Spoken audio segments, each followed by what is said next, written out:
we discuss more examples of metric spaces. Now, first we discuss an important inequality, which is another form of triangle inequality. Let xt be a metric space, then prove that d of xy is greater than or equal to d of xz minus d of zy. By triangle inequality, we know that d of xy is less than or equal to d of xz plus d of zy, means xy are any points and z is in between x and y. Now using this inequality, when x and z are any other points and y lies in between x and z, we have d of xz is less than or equal to d of xy plus d of yz, means d of xy plus d of zy. Since d is metric, so d of yz is equal to d of zy. And now this implies that d of xz minus d of zy is less than or equal to d of xy. Now using triangle inequality again, we get that d of zy is less than or equal to d of zx plus d of xy. पहले z से x पे जाओ, फिर x से and point y पे आ जाओ. So this is equal to d of xz plus d of xy. This implies that d of zy minus d of xz is less than or equal to d of xy. Now minus बाहर ले लो, d of xz minus d of zy is less than or equal to d of xy. We know that mod of x is equal to maximum of x and minus x. So if x is less than or equal to some a and minus x is less than or equal to some a, it implies that maximum of x and minus x is less than or equal to a, means mod of x is less than or equal to a. Using this inequality, we have this positive is also less than or equal to d of xy and this negative is also less than or equal to d of xy, and therefore mod of d of xz minus d of zy is also less than or equal to d of xy, and this proves the inequality. And now next definition is semi-metric spaces or pseudo-metric spaces. What is semi-metric? By name it is semi-metric, मतलब metric space से कुछ कम है. इसमें क्या कम है अब ये देखते हैं. Suppose x is any non-empty set and d is from x cross x to R be a mapping satisfying the following axioms.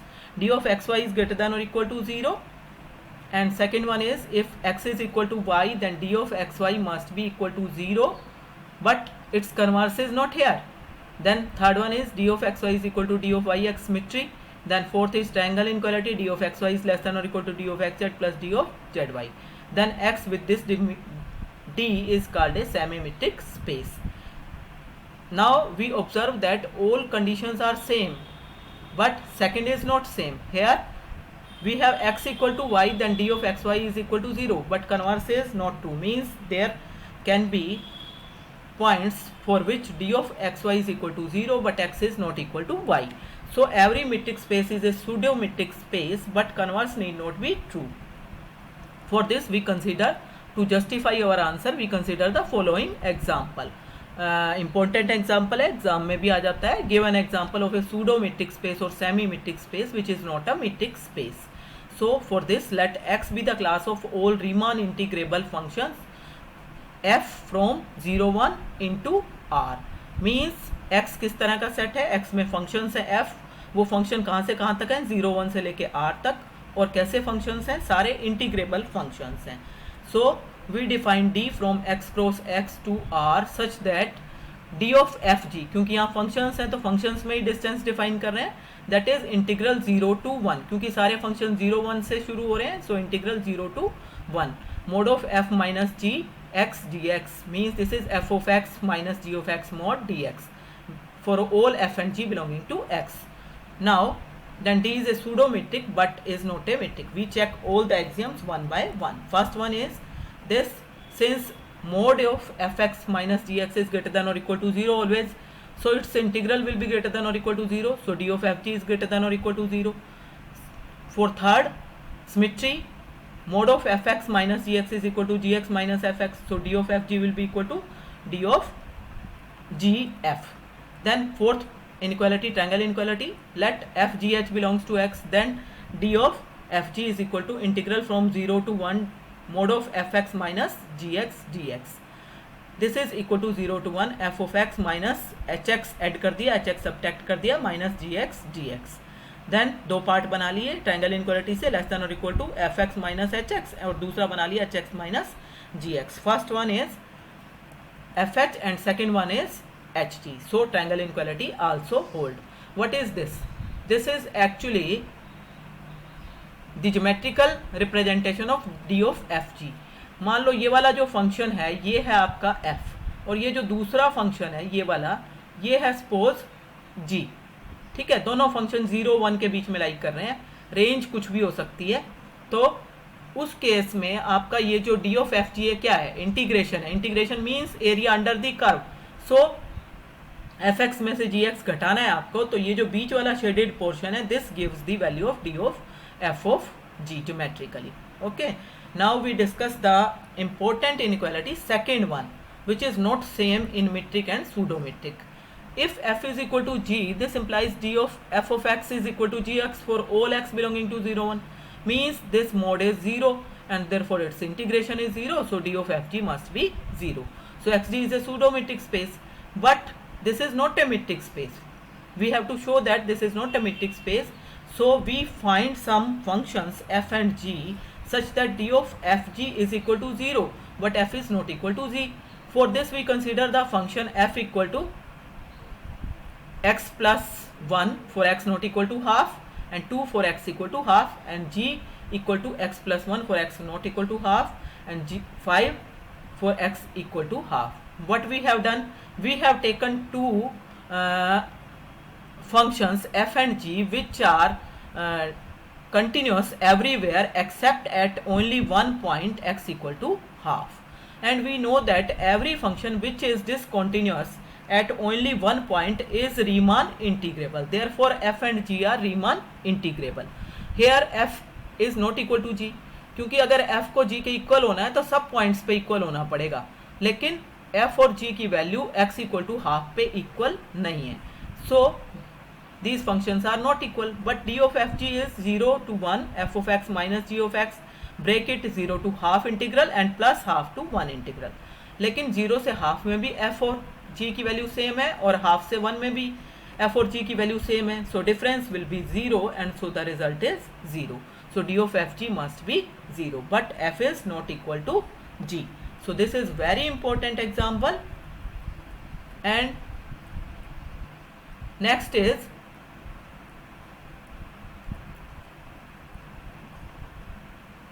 distance between point and a subset.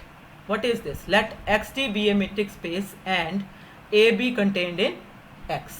If x belongs to x means any point of capital X, then distance between a point x and subset a is defined as distance between x and a. ऐसे लिखते हैं हम उसको, infimum GLB भी कह सकते हो इसको आप, distance x a where a belongs to a means x point तो ये फिक्स हो गया, और a क्या है, ये जो सबसेट है a, इसके अंदर कितने भी पॉइंट ले लो आप. मान लो आपने ये डिस्टेंस लिया, ये पॉइंट लिया, तो ये वाला डिस्टेंस लिया, फिर ये वाला डिस्टेंस लिया, तो इन सारे डिस्टेंसेस में जो सबसे छोटा होगा, क्योंकि आपको इन्फीमम लेना है, तो जो आपका छोटा वाला डिस्टेंस आएगा जो कि मैंने बोल्ड करके दिखाया है, that is actually the distance between x and a. Means you can say the shortest distance between a point and a subset. For example, suppose Rd be the usual metric space, means d of xy is defined equal to mod of x minus y for all xy belonging to R. R is a set of reals. Now let a is equal to closed interval 1 3. Then distance between the point 3 by 2 and a. What will be the distance? That is 0. क्यों 0 होगा? मान लो आपने 1 से 3 तक ये set ले लिया, तो 3/2 पॉइंट कहाँ पे आएगा, 1.5 हो गया ना ये, तो ये यहाँ पे इसके बीच में आपका आ रहा है 1.5. जब ये इस सेट से ही बिलोंग कर रहा है तो इट मीन्स इसका इस खुद के से डिस्टेंस जब आप लोगे तो दैट विल बी 0. मीन्स अगर एक पॉइंट सेट में बिलोंग करना शुरू कर दे तो उस केस में डिस्टेंस 0 होगा. अब मान लो हम 5/2 से डिस्टेंस निकालते हैं, तो 5/2 पॉइंट भी यहीं लाई कर रहा है क्योंकि 2.5 वैल्यू हो गई इसकी, तो भी ये 0 आएगा. लेकिन अगर हम 7/2 से निकालें तो 7/2 बाहर चला गया यहाँ सेट से, तो 7/2 से जब हम डिस्टेंस लेंगे तो शॉर्टेस्ट डिस्टेंस लेना है, तो इसके सबसे पास क्या है 3 है, तो it means that will be equal to 7/2 minus में 3 एंड दैट इज 1/2. अगर हम 4 पॉइंट से डिस्टेंस लें, दिस इज 4 से अगर हम डिस्टेंस लें तो 4 के सबसे पास क्या है 3 पॉइंट है सेट का, तो इसलिए 4 - 3 that is 1. Now we take distance between two subsets. Let A and B be two subsets of a metric space xt. Then distance between A and B is defined as d of AB equal to infimum of d of xy, x belonging to A and y belonging to B. Means again shortest distance between A and B. Now we discuss examples. Suppose Rd is usual metric space and A is the set 1 2 and B be the set 2 4. All are closed intervals like this here. Then distance between A and B must be 0 as 2 क्या है, 2A में भी है 2B में भी है, and therefore जब आप infimum लोगे डिस्टेंस एक्स वाई का, एक्स ए से आना चाहिए तो 2A से आ गया 2B से आ गया, दोनों का डिस्टेंस हो गया 0. तो इट मीन्स मैंने ये बहुत सारे पॉइंट लेके दिखाए हैं, जैसे 1 ले लिया मैंने A से, 4 ले लिया B से, 2 ले लिया A से, 2 ले लिया B से, 1/2 ले लिया A से, 3 ले लिया B से. ऐसे बहुत सारे पॉइंट होंगे. तो उन सब पॉइंट्स का जब आप इन्फीमम लोगे, GLB लोगे, तो ये 0 जो आ रहा है यही तो सबसे छोटा है. So it is the value. And it means अगर आपके पास दो सेट ऐसे हों जो कि डिसजॉइंट ना हो तो इट मीन्स डिस्टेंस कैसा आएगा उनका 0. तो ये रिमार्क यही कह रहा है कि if A intersection B is known empty, that is A and B are not disjoint, then distance must be 0. But converse need not be true. Why? If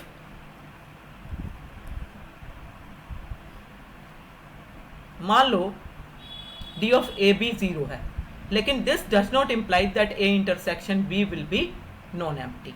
मतलब अगर डिस्टेंस 0 है तो ये जरूरी नहीं है कि सेट जो है वो डिसजॉइंट ना हो. कैसे? Let A equal to 1 3 closed interval ले लिया, B हमने ले लिया सेमी ओपन इंटरवल 3 4. अब 3 पॉइंट यहाँ तो है लेकिन यहाँ नहीं है. It means A intersection B तो एम्प्टी हो गया. लेकिन जब हम D ऑफ AB लेंगे तो इन्फीमम लेंगे और इन्फीमम आपका इस 3 से इस 3 का आएगा, और जब आप इन्फीमम लोगे दैट विल बी 0. ओके, तो इसलिए ऐसे भी सेट हो सकते हैं जो डिसजॉइंट ना हो लेकिन उनका डिस्टेंस 0 हो. Next is diameter of A set. Let A be non empty subset of a metric space xt. Then diameter of A is defined as this delta A, which is supremum of d of xy belonging to A. Means diameter of A is the largest distance between any pair of points of A. Roughly largest chord in a circle. जैसे ये मैंने एक set बना दिया suppose, तो उस case में अगर मैं इसके कोई दो पॉइंट मिला रही हूँ तो ये ऐसे ऐसे डिस्टेंस आ रहे हैं जो मैंने मार्क कर रखे हैं. तो ये जो सबसे लंबे वाला डिस्टेंस है यही सबसे बड़ा डिस्टेंस आ रहा है. तो दिस इज द डायामीटर. रफली आप ये कह सकते हो कि अगर मैं इसको डायामीटर मान लूँ, यहाँ पे सेंटर ले लूँ और ये सर्कल अगर मैं इस तरह से ड्रॉ करूँ तो उसके अंदर अंदर ये सेट आ जाएगा. So this is it's diameter. Now कुछ सेट होते हैं जिनका डायामीटर फाइनाइट होता है, कुछ सेट होते हैं जिनका डायामीटर इनफाइनाइट होता है. जैसे in R with mod metric अगर हम A ले लें 1 5/2, then it's diameter is upper limit minus lower limit that is 3/2. अगर 2 8 ले लें तो 8 minus 2 that is 6. And by definition diameter of phi is 0. Empty set is 0. If so, like this